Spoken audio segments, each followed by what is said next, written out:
Assalamualaikum, selamat pagi Sobat Polri, bersama saya Bribda Salsa. Saat ini tim dari Ekspedisi Gunung Lauser Polda Aceh sedang melaksanakan kegiatan pendakian Puncak Lauser dalam rangka memperingati Hari Bayangkara ke-79.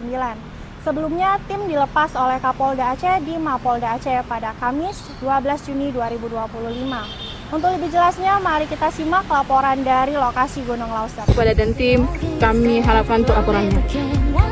Terima kasih Jawharatunisa. Selamat pagi Sobat Polri. Saya Ibnu Agusnadi melaporkan langsung dari lokasi puncak Gunung Lauser dengan ketinggian 3.404. Tempatnya berada di wilayah Gayo Luas. Jumlah peserta yang ikut berpartisipasi dalam kegiatan ini sejumlah 45 orang.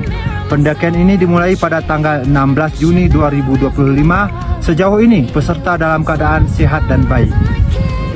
Kegiatan ini bertujuan untuk pengibaran bendera merah putih di puncak Gunung Lauser dalam rangka HUT Bayangkara ke-79 dari ketinggian puncak Gunung Lauser.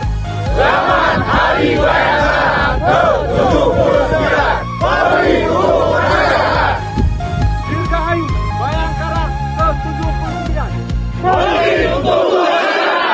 Demikian kegiatan pendakian Puncak Gunung Lauser yang dapat saya sampaikan. Saya Bribda Salsa pamit undur diri. Salam presisi.